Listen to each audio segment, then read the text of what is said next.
হিসাব বিজ্ঞান বিভাগ লক্ষ্মীপুর সরকারি কলেজ লক্ষ্মীপুর কর্তৃক আয়োজিত অনলাইন ক্লাসে সবাইকে স্বাগতম।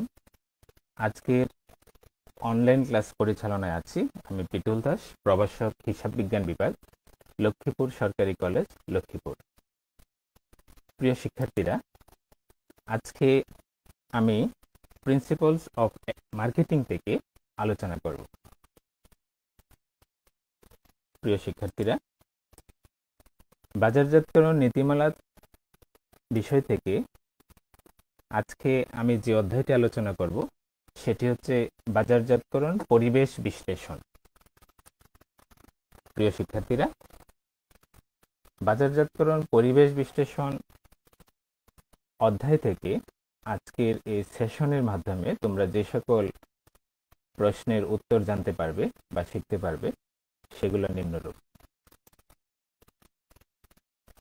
আজকের এই সেশন থেকে জানা যাবে বাজারজাতকরণ পরিবেশ বলতে কি বোঝায়, বাজারজাতকরণ পরিবেশের প্রকারভেদ, ব্যষ্টিক পরিবেশ ও সামষ্টিক পরিবেশ কাকে বলে, ব্যষ্টিক পরিবেশ ও সামষ্টিক পরিবেশের মধ্যে পার্থক্য, ব্যষ্টিক পরিবেশের উপাদানসমূহ বা শক্তিসমূহ, সামষ্টিক পরিবেশের উপাদানসমূহ বা শক্তিসমূহ, ব্যষ্টিক পরিবেশের উপাদানসমূহ কিভাবে বাজারজাতকরণ কার্যক্রমকে প্রভাবিত করে, সামষ্টিক পরিবেশের উপাদানসমূহ কিভাবে বাজারজাতকরণ কার্যক্রমকে প্রভাবিত করে এবং বাজারজাতকরণ পরিবেশ অধ্যয়ন কেন গুরুত্বপূর্ণ, এই বিষয়ে তোমরা ধারণা লাভ করতে পারবে।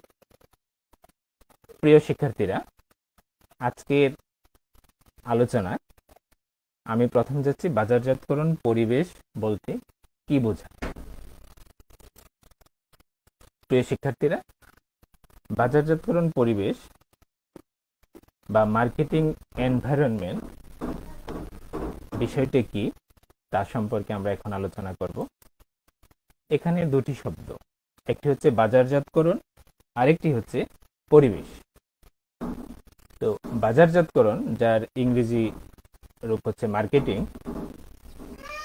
আবার পরিবেশ, যার ইংরেজি রূপ হচ্ছে এনভায়রনমেন্ট। তো বাজারজাতকরণ কাকে বলে তা আমরা প্রথম যদি জেনে নিই। বাজারজাতকরণ হচ্ছে একটি সামাজিক ও ব্যবস্থাপকীয় প্রক্রিয়া, যার মাধ্যমে কোনো ব্যক্তি বা প্রতিষ্ঠান অন্যের জন্য পণ্য সংগ্রহ, ভ্যালু সৃষ্টি ও বিনিময়ের মাধ্যমে তার নিজ উদ্দেশ্য সফল করে। তাহলে যদি আমরা বলতে চাই যে বাজারজাতকরণ কি, আমাদেরকে বুঝতে হবে বাজারজাতকরণ হচ্ছে একটি সামাজিক ও ব্যবস্থাপকীয় প্রক্রিয়া। এই সম্পর্কে অবশ্যই Philip Kotler and Gary Armstrong একটা সংজ্ঞা দিয়েছেন। এই বাংলা সংজ্ঞাটি সেটারই অনুরূপ প্রায়। Marketing is a social and managerial process by which individuals and groups obtain what they need and want through creating and exchanging product and values with others. তো বাজারজাতকরণ একটি সামাজিক ও ব্যবস্থাপকীয় প্রক্রিয়া, যার মাধ্যমে কোনো ব্যক্তি বা প্রতিষ্ঠান অন্যের জন্য পণ্য সংগ্রহ করে, নিজের জন্য নয়। নিজের জন্য পণ্য সংগ্রহ করলে সেটা বাজারজাতকরণ পর্যায়ে পড়বে না। ভ্যালু সৃষ্টি করে এবং বিনিময় করে তার নিজের উদ্দেশ্য সফল করে, সেটি হচ্ছে বাজারজাতকরণ। এখানে আরেকটি বিষয় হচ্ছে পরিবেশ।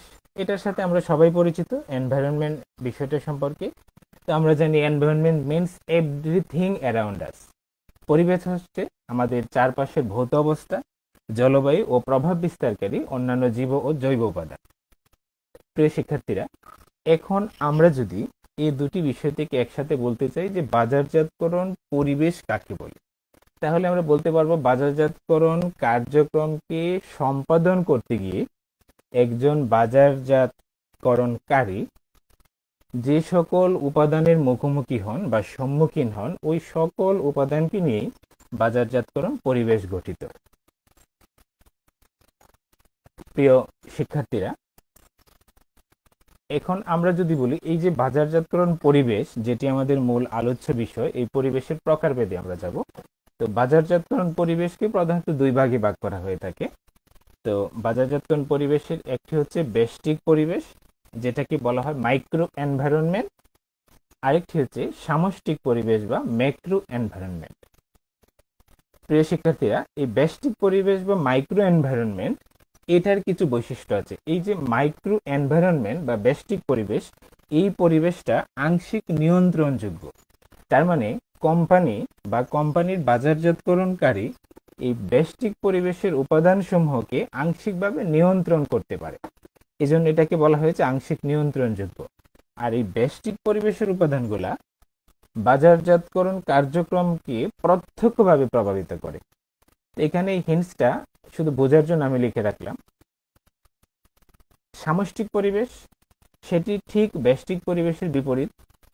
সামষ্টিক পরিবেশ বাজারজাতকরণ কার্যক্রমকে পরোক্ষভাবে প্রভাবিত করে এবং কোম্পানি সামষ্টিক পরিবেশের উপাদানসমূহকে নিয়ন্ত্রণ করতে পারে না, সেজন্য এটাকে বলা হয়ে থাকে অনিয়ন্ত্রণযোগ্য। তাহলে আমরা যদি বলি বাজারজাতকরণ পরিবেশকে কয়টি ভাগে ভাগ করা হয়েছে, আমরা বলবো যে দুটি ভাগে ভাগ করা হয়েছে, একটি হচ্ছে ব্যষ্টিক পরিবেশ আর একটি হচ্ছে সামষ্টিক পরিবেশ।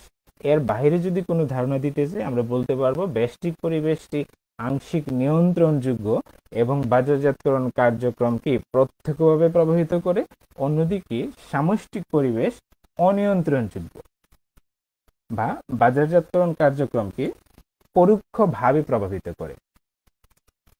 প্রিয় শিক্ষার্থীরা, এখন আমরা বাজারজাতকরণ পরিবেশ কি বোঝার জন্য একটি চিত্রের মাধ্যমে একটু আলোচনা করব। বাজারজাতকরণ পরিবেশ বা মার্কেটিং এনভায়রনমেন্ট। আমরা আমাদের মূল আলোচনার বিষয় হচ্ছে কোম্পানিকে কেন্দ্র করে, যে কোম্পানির বাজারজাতকরণ কার্যক্রমে বাজারজাতকরণ পরিবেশ কিভাবে প্রভাব বিস্তার করে। তো এই চিত্রে আমরা দেখতে পাচ্ছি কেন্দ্রস্থলে কোম্পানি আছে, ঠিক কোম্পানিকে ঘিরে কিছু উপাদান কোম্পানির কাছাকাছি অবস্থান করছে আমরা দেখতে পাচ্ছি। তো কোম্পানির কাছাকাছি কি কি উপাদান আছে আমরা যদি বলি, তাহলে বাজারজাতকরণ পরিবেশের একটি উপাদান হচ্ছে কোম্পানি নিজেই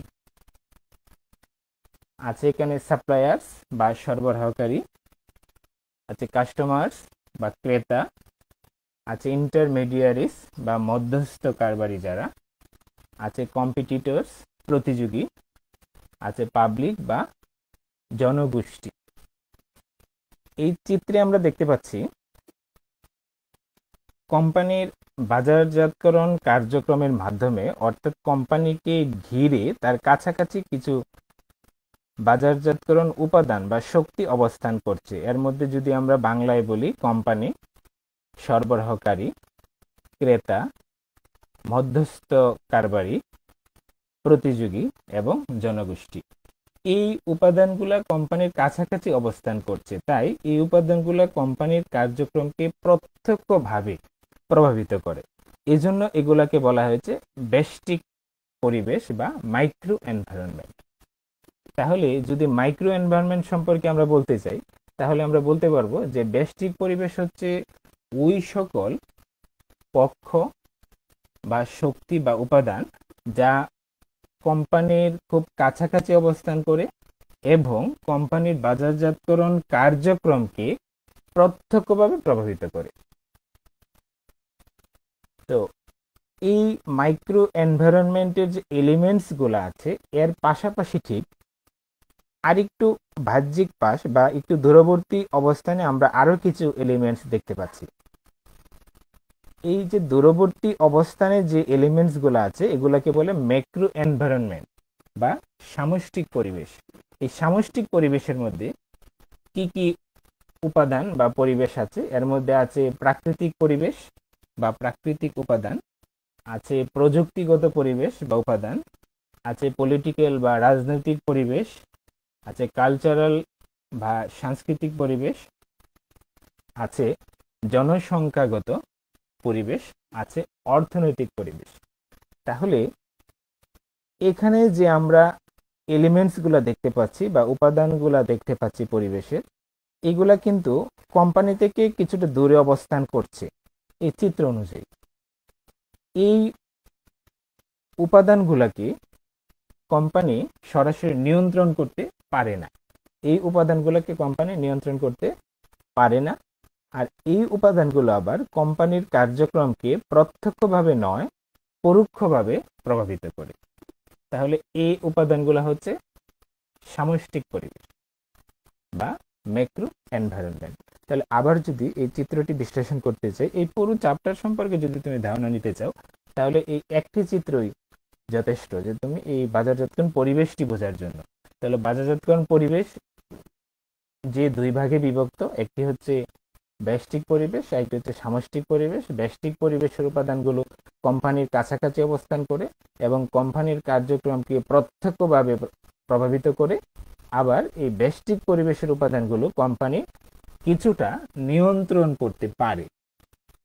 তো এদিকে সামষ্টিক পরিবেশ,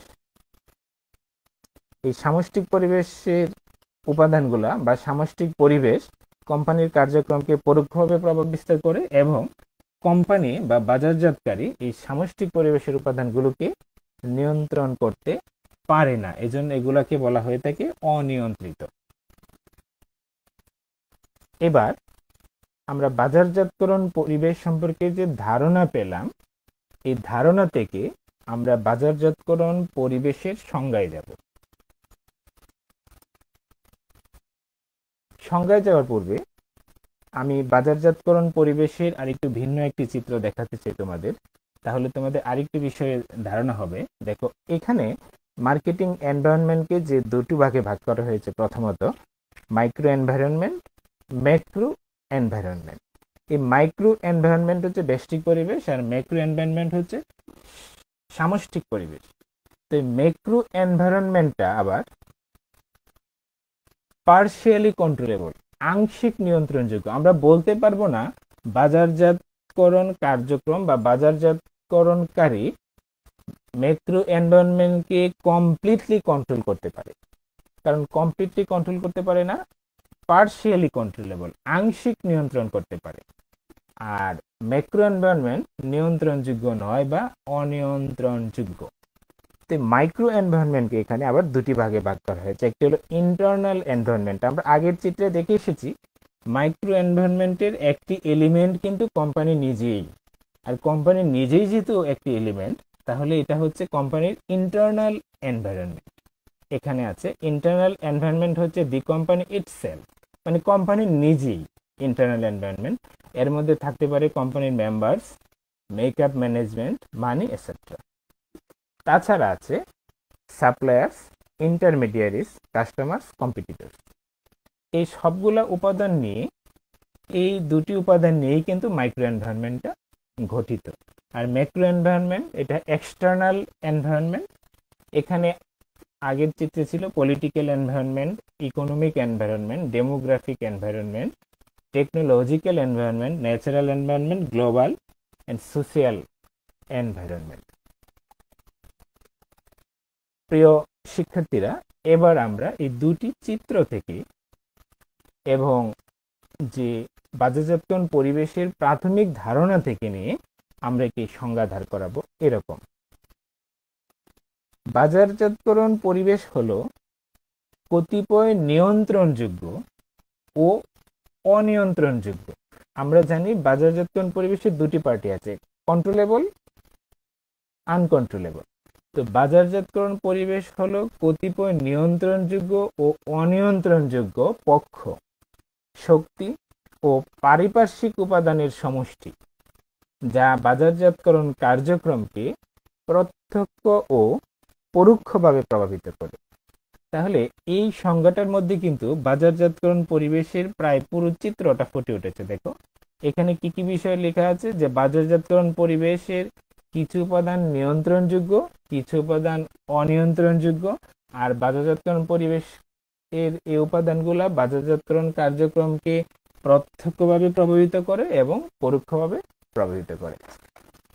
তো এই বাজারজাতকরণ পরিবেশ সম্পর্কে বাজারজাতকরণ বিশারদ ফিলিপ কটল্যান্ড এন্ড গ্যারি আর্মস্ট্রং এর যে সংজ্ঞাটি আছে, সেটি হচ্ছে একটি কোম্পানির বাজারজাতকরণ পরিবেশ কতিপয় বাহ্যিক পক্ষ এবং শক্তিসমূহের দ্বারা গঠিত, যা টার্গেট ক্রেতাদের সাথে সাফল্যজনক লেনদেন ও সম্পর্কের উন্নয়ন এবং রক্ষা করার ক্ষেত্রে কোম্পানির দক্ষতার উপর প্রভাব ফেলে। এখানে প্রথম সংজ্ঞাটি এবং বিশেষজ্ঞের সংজ্ঞাটি যদি আমরা বিশ্লেষণ করি, তাহলে আমরা কিছু সংজ্ঞাগত বৈশিষ্ট্য পাই। এই বৈশিষ্ট্যসমূহ আবার আমাদের পরবর্তীতে ব্যষ্টিক পরিবেশ এবং সামষ্টিক পরিবেশ আলাদা আলাদাভাবে সংজ্ঞায়ন করতে সহায়তা করে। প্রথম যে বৈশিষ্ট্যটা হচ্ছে বাজারজাতকরণ পরিবেশ কতিপয় বাহ্যিক শক্তি, পক্ষ এবং পারিপার্শ্বিক উপাদান নিয়ে গঠিত। আমরা জানি পরিবেশ মানেই পারিপার্শ্বিক উপাদান নিয়ে গঠিত, তো বাজারজাতকরণ পরিবেশও একই রকম ভাবে বাহ্যিক শক্তি, পক্ষ এবং পারিপার্শ্বিক উপাদান নিয়ে গঠিত। বাজারজাতকরণ পরিবেশ প্রতিষ্ঠানের কার্যক্রমের উপর প্রত্যক্ষ অথবা পরোক্ষভাবে প্রভাব বিস্তার করে। এটা আমাদের মূল সংজ্ঞা ছিল। আরেকটি যে বৈশিষ্ট্য পাই, বাজারজাতকরণের ব্যষ্টিক পরিবেশের উপাদানগুলো ব্যবস্থাপক নিয়ন্ত্রণ করতে পারলেও সামষ্টিক পরিবেশের উপাদানগুলো নিয়ন্ত্রণ করতে পারে না। আরেকটি বৈশিষ্ট্য যেটি পাই, বাজারজাতকরণ পরিবেশ প্রতিষ্ঠানের জন্য সুযোগ সৃষ্টি করতে পারে, আবার হুমকিও সৃষ্টি করতে পারে। তো বাজারজাতকরণ যে পরিবেশ আছে, এই পরিবেশের উপাদানগুলো যে প্রতিষ্ঠানের শুধু হুমকি সৃষ্টি করবে তা নয়, প্রতিষ্ঠানের জন্য সুযোগও সৃষ্টি করতে পারে। এবার আমরা পড়ব বাজারজাতকরণের যে ব্যষ্টিক পরিবেশ, এই ব্যষ্টিক পরিবেশের উপাদানসমূহ কিভাবে বাজারজাতকরণ কার্যক্রমকে প্রভাবিত করে। এর আগে ব্যষ্টিক পরিবেশের উপাদানসমূহ সম্পর্কে আমাদের আরেকটু ধারণা নিতে হবে। আমরা আগের স্লাইডে আমি আলোচনা করেছি যে ব্যষ্টিক পরিবেশের উপাদান কি কি। আমরা জানি ব্যষ্টিক পরিবেশের উপাদানের মধ্যে একটি উপাদান হচ্ছে কোম্পানি নিজেই। তো ব্যষ্টিক পরিবেশের একটি উপাদান হচ্ছে কোম্পানি। তো কোম্পানি কি? কোম্পানি হচ্ছে কৃত্রিম সত্তা বিশিষ্ট একটি প্রতিষ্ঠান যেখানে কতিপয় লোক আইনের মাধ্যমে যৌথভাবে মূলধন সংগ্রহ এবং মূলধন খাটিয়ে মুনাফা অর্জন করে। তো এই কোম্পানি, একটা বিষয় তোমরা খেয়াল করো, আমরা যে প্রশ্নটি পড়ছি সেটি হচ্ছে কোম্পানির বাজারজাতকরণ কার্যক্রম। তো কোম্পানির বাজারজাতকরণ কার্যক্রমের মধ্যে একটি উপাদান কিন্তু কোম্পানি নিজেই, কারণ কোম্পানি নিজেই তার বাজারজাতকরণ কার্যক্রমকে প্রভাবিত করতে পারে। কারণ একটি কোম্পানির মধ্যে অনেকগুলো বিভাগ থাকতে পারে, যেমন একটি কোম্পানিতে থাকতে পারে উৎপাদন বিভাগ, ক্রয় বিভাগ, হিসাব বিভাগ, অর্থ বিভাগ, বাজারজাতকরণ বিভাগ, ব্যবস্থাপনা বিভাগ এবং গবেষণা ও উন্নয়ন বিভাগ। তো কোম্পানির অভ্যন্তরে বিভিন্ন বিভাগ থাকতে পারে বা ডিপার্টমেন্ট থাকতে পারে। কোম্পানির বাজারজাতকরণ কার্যক্রম দক্ষতার সহিত যদি আমরা সম্পাদন করতে চাই, তাহলে এই বিভাগসমূহের মধ্যে আন্তঃসম্পর্ক খুবই জরুরি। যদি বিভাগসমূহের মধ্যে সঠিক যোগাযোগ ব্যবস্থা না থাকে বা আন্তঃসম্পর্ক না থাকে, তাহলে কোম্পানির বাজারজাতকরণ কার্যক্রম হুমকির মুখে পড়বে। যেমন যদি আমরা একটা উদাহরণ দিতে চাই, এখানে উৎপাদন বিভাগ এবং ক্রয় বিভাগ। ক্রয় বিভাগ যদি সঠিক সময়ে সঠিক মানের কাঁচামাল ক্রয় না করে, তাহলে উৎপাদন বিভাগ উৎপাদন কার্যক্রম পরিচালনা করতে ব্যর্থ হবে। তাহলে একটি বিভাগের সাথে আরেকটি বিভাগ ওতপ্রোতভাবে জড়িত। একইভাবে অর্থ বিভাগ যদি প্রতিষ্ঠানের গবেষণা ও উন্নয়নের জন্য অর্থের বরাদ্দ না দেয়, তাহলে গবেষণা ও উন্নয়ন পরিচালনা ব্যর্থ হবে। আর গবেষণা ও উন্নয়ন পরিচালনা না করা গেলে পণ্য উৎপাদন সম্ভব নয়। আর গবেষণা ছাড়া পণ্য উৎপাদন করলেও সে পণ্য থেকে মুনাফা অর্জন করা সম্ভব হবে না। তাহলে ব্যষ্টিক পরিবেশের উপাদান সমূহের মধ্যে একটি উপাদান হচ্ছে কোম্পানি, আর একটি কোম্পানির মধ্যে যে অনেকগুলো বিভাগ থাকে বা ডিপার্টমেন্ট থাকে, এই ডিপার্টমেন্টগুলোর মধ্যে সমন্বয় বা কোঅর্ডিনেশন অত্যন্ত জরুরি। যদি কোঅর্ডিনেশন না থাকে, তাহলে বাজারজাতকরণ কার্যক্রম হুমকির মুখে পড়বে। তো ব্যষ্টিক পরিবেশের আরেকটি উপাদান হচ্ছে সরবরাহকারী বা সাপ্লায়ার্স। তো সরবরাহকারীর সাথে আমরা সবাই পরিচিত মোটামুটি ভাবে। তো সরবরাহকারী কারা? কোম্পানির পণ্য বা সেবা তৈরিতে যে সকল ব্যক্তি বা প্রতিষ্ঠান প্রয়োজনীয় উপকরণের যোগান দেয় তাদেরকে সরবরাহকারী বলে। তার মানে কোম্পানি যে পণ্য বা সেবা উৎপাদন করবে বা তৈরি করবে, সেই উৎপাদন কাজে প্রয়োজনীয় যে উপকরণ বা ম্যাটেরিয়ালস, ওই ম্যাটেরিয়ালস গুলা বা কাঁচামাল গুলা যারা যোগান দিয়ে থাকে বা সরবরাহ করে থাকে তাদেরকে বলে সরবরাহকারী। এখানে যদি আমরা একটা উদাহরণ দিতে চাই তাহলে আমরা বলতে পারবো, যদি আমরা বলে থাকি কোন একটি ম্যাঙ্গো জুস কোম্পানি বা আমের জুস কোম্পানি, যদি আমের জুসের যে কোম্পানি, ওই কোম্পানির প্রধান কাঁচামাল কি? কাঁচামাল হচ্ছে আম। তাহলে এই আমের জুস উৎপাদনকারী প্রতিষ্ঠানকে যে সকল ব্যক্তি বা প্রতিষ্ঠান কাঁচামাল হিসেবে আম সরবরাহ করে তাদেরকে বলা হয়ে থাকে সরবরাহকারী বা সাপ্লায়ার। তাহলে আমরা বুঝতে পারবো যে সরবরাহকারী কিন্তু বাজারজাতকরণ কার্যক্রমকে প্রভাবিত করে প্রত্যক্ষভাবে। কিভাবে প্রত্যক্ষভাবে? সরবরাহকারী যদি কাঁচামাল সরবরাহ বন্ধ করে দেয় তাহলে বাজারজাতকরণ কার্যক্রম পরিচালনা সম্ভব নয়, কারণ কাঁচামাল সরবরাহ বন্ধ হয়ে গেলে উৎপাদন বন্ধ হয়ে যাবে। ব্যষ্টিক পরিবেশের আরেকটি উপাদান হচ্ছে বাজারজাতকরণ মধ্যস্থ কারবারি বা মার্কেটিং ইন্টারমিডিয়ারিজ।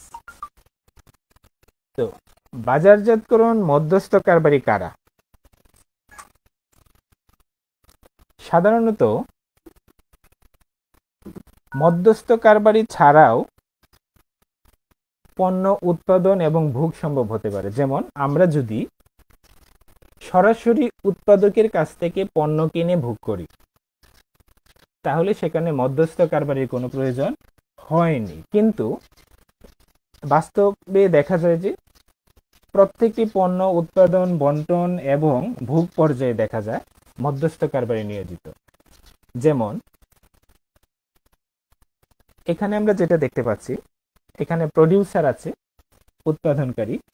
এই উৎপাদনকারী পণ্য উৎপাদন করেছে, এই পণ্যটা যে ভোগ করবে তাকে বলে কনজিউমার বা ভোক্তা। এই যে উৎপাদনকারী এবং ভোক্তা এর মধ্যে একটা পক্ষ জড়িত, সেটা রিটেইলার বা খুচরা ব্যবসায়ী। এই যে খুচরা ব্যবসায়ী সেই হচ্ছে বাজারজাতকরণ মধ্যস্থ কারবারি বা মার্কেটিং ইন্টারমিডিয়ারিজ। এই যে মধ্যস্থ কারবারি, সে দুটি পক্ষের মধ্যে মধ্যস্থতা করেছে। এই মধ্যস্থ কারবারি আবার এক নয় একের অধিক হতে পারে। যেমন দ্বিতীয় যে চ্যানেলটি আমরা দেখতে পাচ্ছি, দ্বিতীয় চ্যানেলে প্রডিউসার বা উৎপাদকের কাছ থেকে হোলসেলার বা পাইকারি বিক্রেতা প্রথম পণ্য বা সেবা সরবরাহ করেছে। এই পাইকারি বিক্রেতার কাছ থেকে সংগ্রহ করেছে খুচরা বিক্রেতা, এই খুচরা বিক্রেতার কাছ থেকে সংগ্রহ করেছে কনজিউমার বা ভোক্তা। তাহলে এখানে যা দেখা গেল, এখানে উৎপাদক এবং ভোক্তা এই দুটি পক্ষের মধ্যে আরো দুটি পক্ষ জড়িত বা ব্যক্তি বা প্রতিষ্ঠান জড়িত। আর একটি হচ্ছে হোলসেলার, একটি হচ্ছে রিটেইলার বা পাইকারি কারবারি, আর একটি হচ্ছে খুচরা কারবারি। এই যে দুটি পক্ষ জড়িত, সে কিন্তু উৎপাদক এবং ভোক্তার মধ্যে মধ্যস্থতা করছে, এজন্য তাকে বলা হয় মধ্যস্থ কারবারি। তো বাজারজাতকরণ মধ্যস্থ কারবারি বাজারজাতকরণ কার্যক্রমকে প্রভাবিত করতে পারে, প্রত্যক্ষভাবে প্রভাবিত করে। কিভাবে? যদি এখানে উৎপাদকের কাছ থেকে পাইকারি বিক্রেতা পণ্য সংগ্রহ না করে তাহলে খুচরা বিক্রেতা পাচ্ছে না, আর খুচরা বিক্রেতার কাছে যদি পণ্য না থাকে ভোক্তা পাচ্ছে না। তাহলে যদি আমরা এখানে আরেকটি বিষয় আছে, দেখো উপরে কিন্তু মধ্যস্থ কারবারি একজন। এখন আমরা যদি কোনো পণ্য বিদেশ থেকে আমদানি করতে চাই, তাহলে বিদেশ থেকে যদি পণ্য আমদানি করতে চাই বা বিদেশি কোনো পণ্য যদি আমরা ভোগ করতে চাই, তাহলে একজন গ্রাহকের পক্ষে বা ভোক্তার পক্ষে বিদেশ থেকে পণ্য গিয়ে কিনে নিয়ে এসে ভোগ করা কিন্তু সম্ভব নয়। এক্ষেত্রে তাকে অবশ্যই এই বাজারজাতকরণ মধ্যস্থ কারবারির সহায়তা নিতেই হবে। তাহলে ওই ক্ষেত্রে বিদেশি পণ্য ভোগ বা সংগ্রহের ক্ষেত্রে আমাদেরকে বাজারজাতকরণ মধ্যস্থ কারবারির সহায়তা নিতেই হচ্ছে, তাছাড়া আমরা ভোগ করতে পারছি না।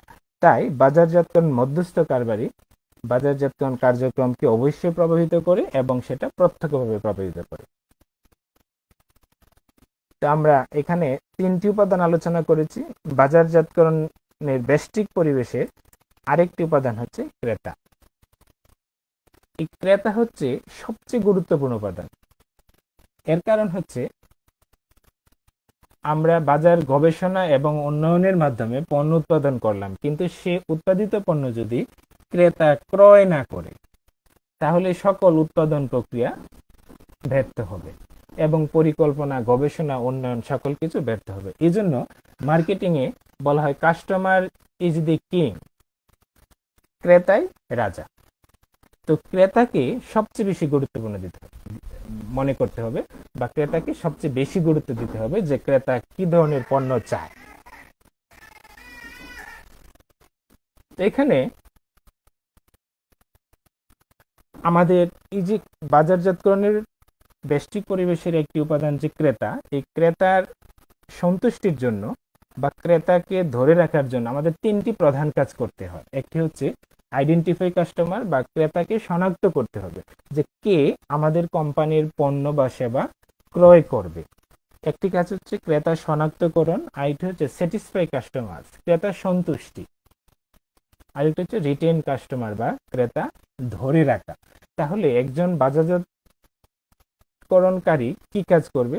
যে বাজারজাতকরণ কার্যে নিয়োজিত সে প্রথম হচ্ছে ক্রেতা শনাক্ত করবে। শনাক্ত করার পর যে সকল ক্রেতা শনাক্ত হবে তাদেরকে আবার সন্তুষ্টি বিধানের কথা চিন্তা করতে হবে।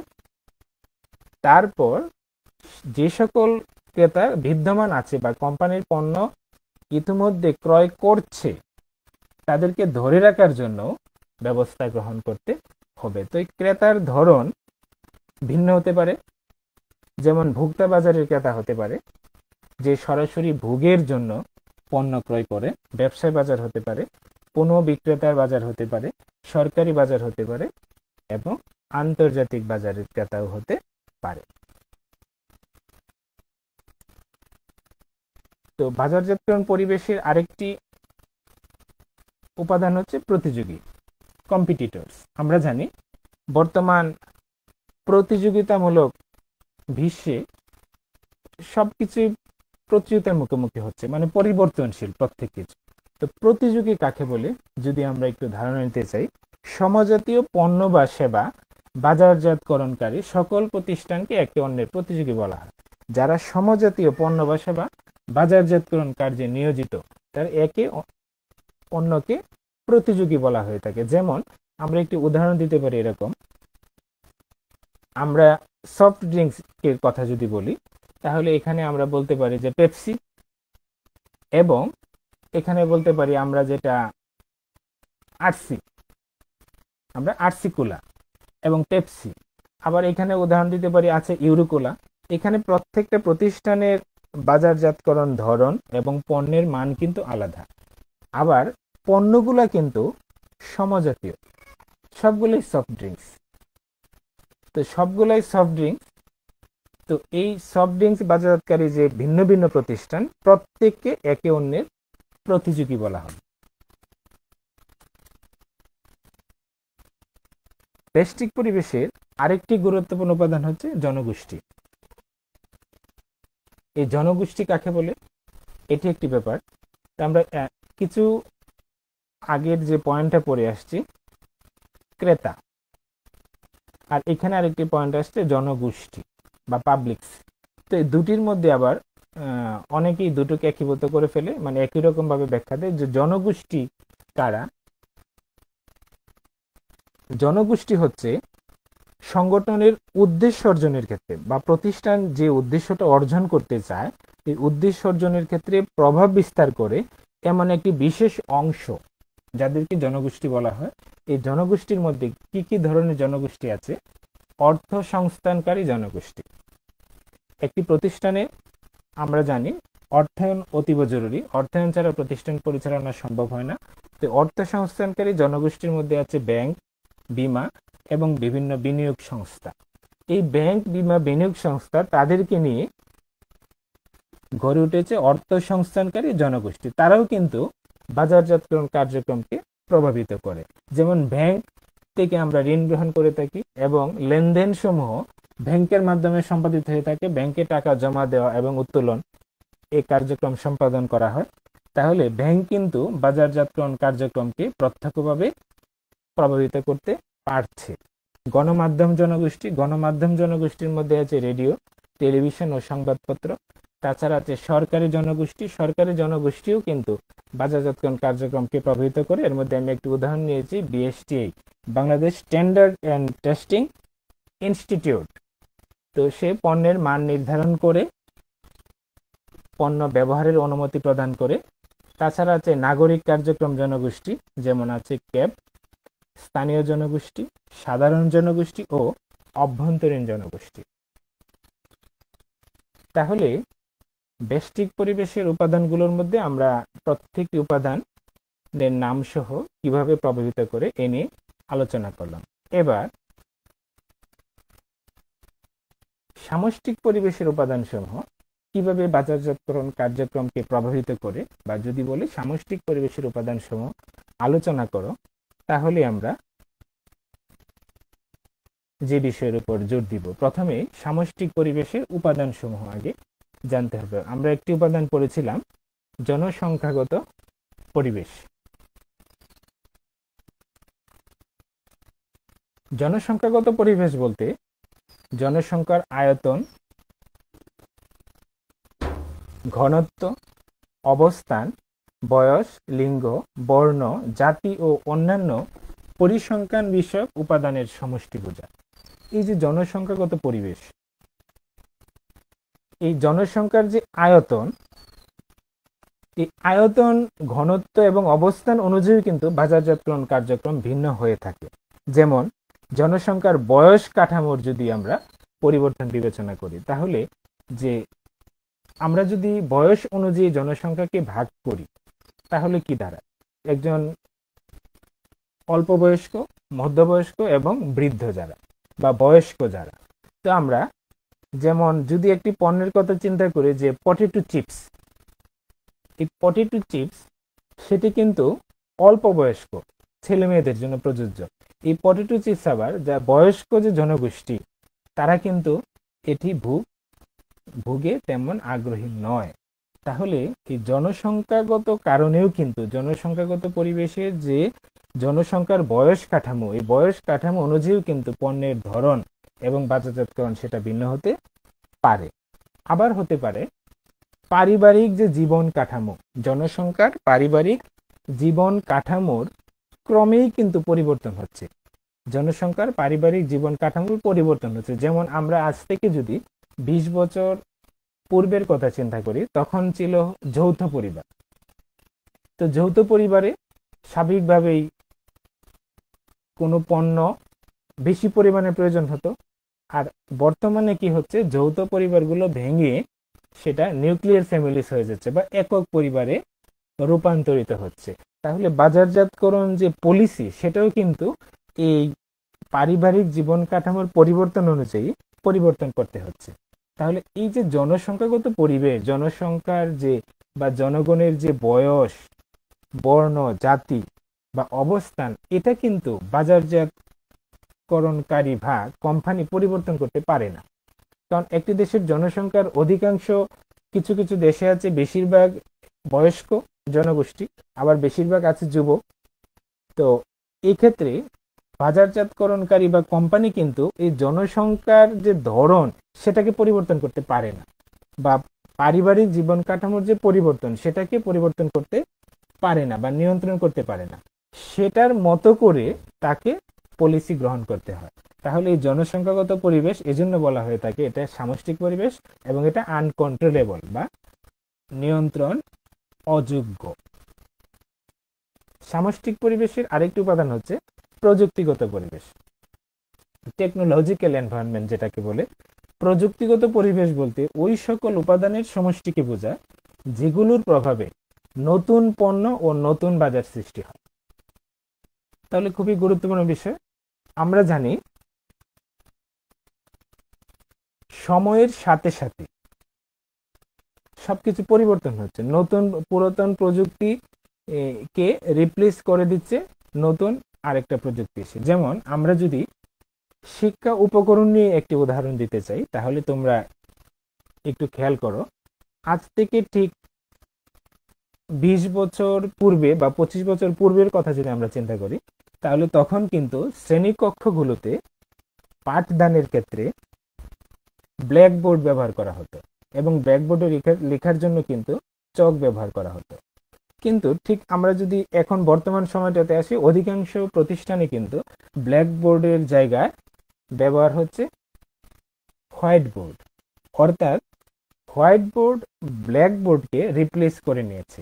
এই প্রযুক্তিগত পরিবর্তন হয়েছে। আবার যদি আমরা আরেকটু প্রযুক্তিগত পরিবর্তনের দিকে আসি, এখন বর্তমানে যেটা হচ্ছে, সেই হোয়াইট বোর্ডের থেকেও বেরিয়ে এসে প্রযুক্তিগত কারণে এখন ব্যবহার হচ্ছে ল্যাপটপ, ব্যবহার হচ্ছে মাল্টিমিডিয়া প্রেজেন্টেশন।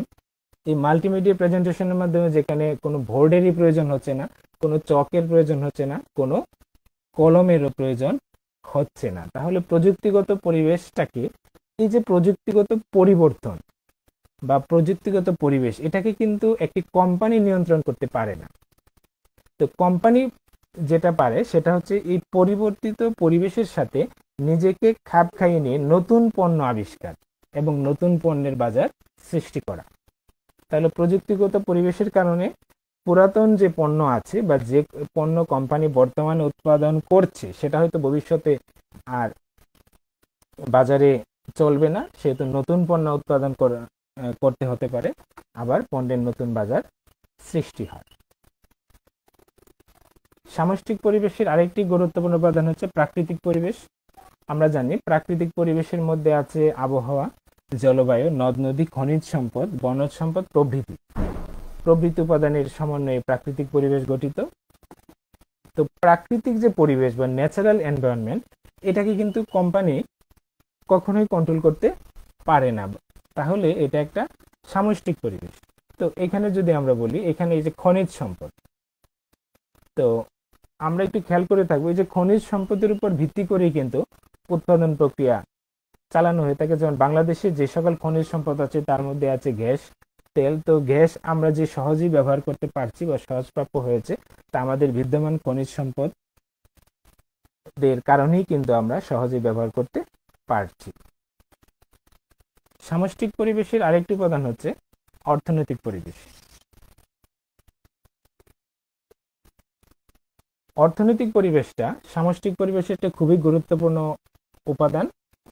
অর্থনৈতিক পরিবেশ বলতে ওই সকল উপাদানের সমষ্টিকে বোঝায় যেগুলো ভোক্তার ক্রয় ক্ষমতা ও ব্যয় ধাঁচকে পরিবর্তন করে বা প্রভাবিত করে। তা আমরা অর্থনৈতিক পরিবেশের ক্ষেত্রে একটি উদাহরণ দিতে পারি, আয়ের পরিবর্তন। অর্থনৈতিক পরিবেশের মধ্যে আছে ভোক্তার আয়ের পরিবর্তন। যদি ভোক্তার আয় বৃদ্ধি পায়, তাহলে সে পণ্য অধিক মূল্যেও পণ্য ক্রয় করতে উৎসাহী হবে। আর যদি তার আয় হ্রাস পায় বা আয় নিম্নগামী হয়, তাহলে সে বেশি মূল্যের পণ্য ক্রয় করতে উৎসাহিত হবে না। আয়ের পরিবর্তনের সাথে সাথে কিন্তু তার ব্যয়ের ধাঁচ বা ব্যয়ের ধরনও পরিবর্তন হয়ে থাকে।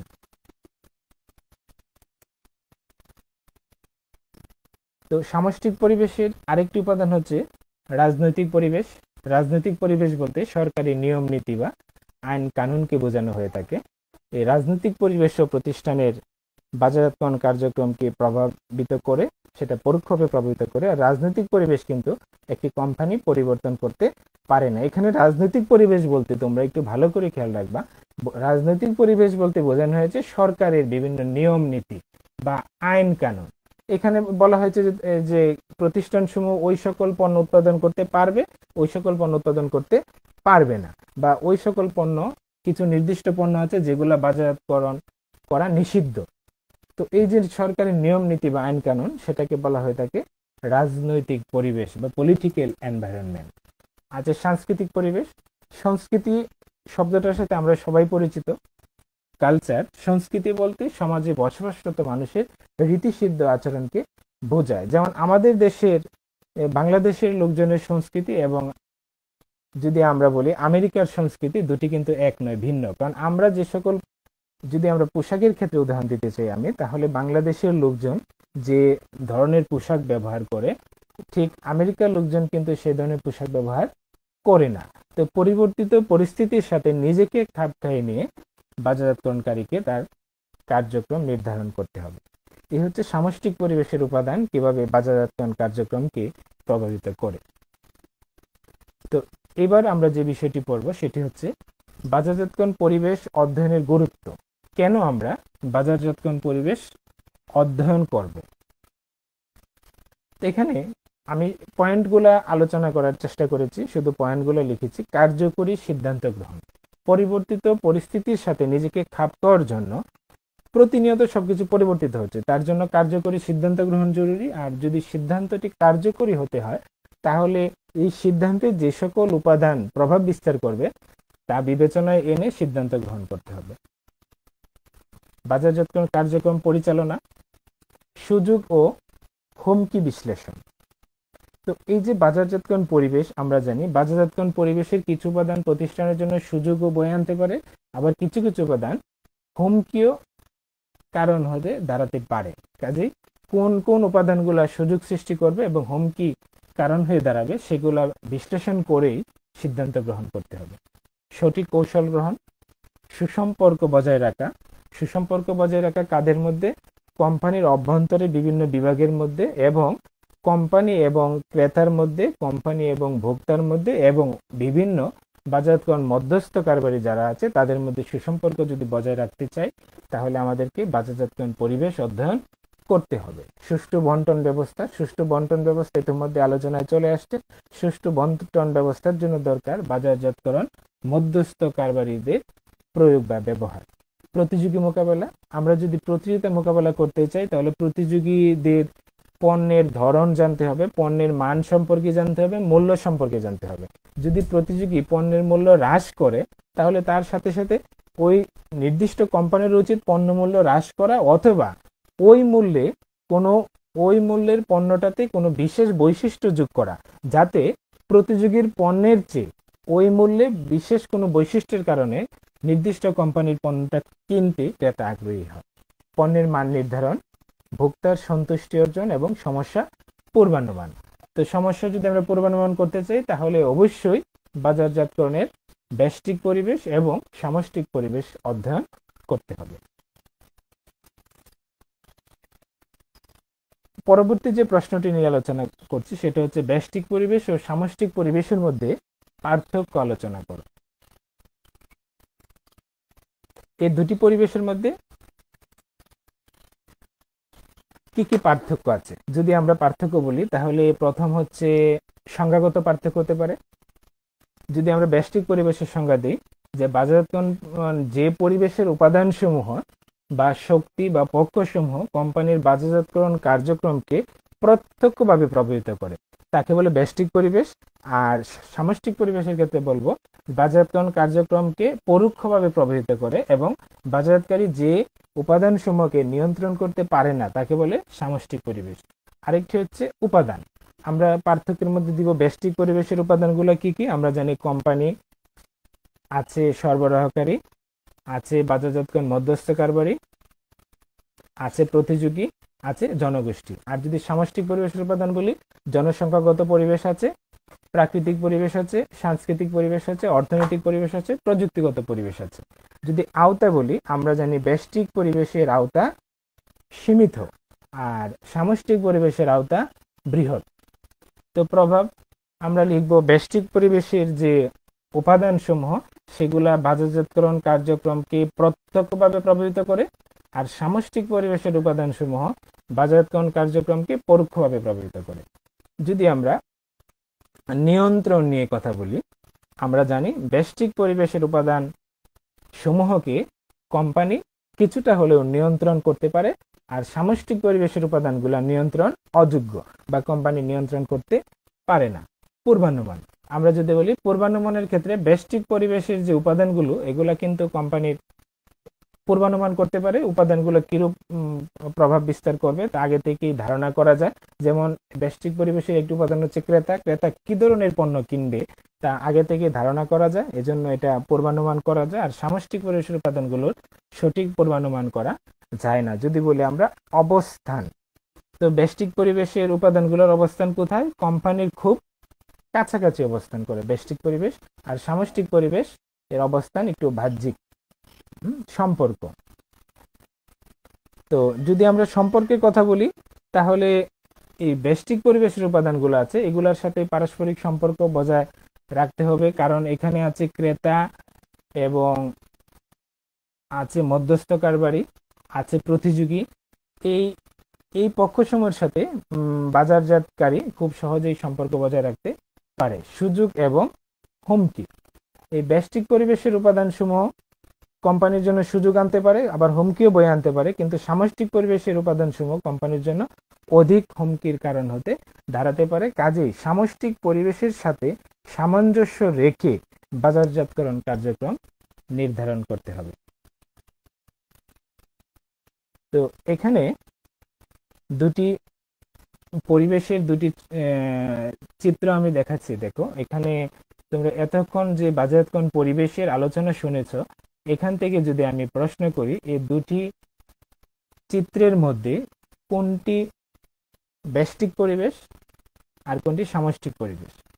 তো এখানে আছে কোম্পানি নিজে, সাপ্লায়ার সরবরাহকারী, বাজারজাতকরণ মধ্যস্থকারী, ক্রেতা, প্রতিযোগী এবং জনগোষ্ঠী। তাহলে আমরা দেখতে পাচ্ছি এই উপাদানগুলো কোম্পানির কাছাকাছি অবস্থান করে, আর কোম্পানি চাইলে সরবরাহকারীকে, চাইলে প্রতিযোগীকে, চাইলে কাস্টমারকে নিয়ন্ত্রণ করতে পারে। তাহলে এটা হচ্ছে ব্যষ্টিক পরিবেশের চিত্র। আর এখানে যে বিষয়গুলো আছে, প্রাকৃতিক যে শক্তি আছে, এখানে প্রযুক্তিগত শক্তি আছে, রাজনৈতিক যে পরিবেশ বা শক্তি আছে, সাংস্কৃতিক শক্তি আছে, অর্থনৈতিক, এগুলো কোম্পানি নিয়ন্ত্রণ করতে পারে না। তাহলে এটা হচ্ছে সামষ্টিক পরিবেশ বা ম্যাক্রো এনভায়রনমেন্ট। তো আজকে বাজারজাতকরণ পরিবেশের থেকে আলোচনা এ পর্যন্তই। তোমরা সবাই সাথে থাকার জন্য ধন্যবাদ। সবাই ভালো থাকো, সুস্থ থাকো, এই প্রত্যাশায় আজকে এখানেই শেষ করছি। ধন্যবাদ সবাইকে।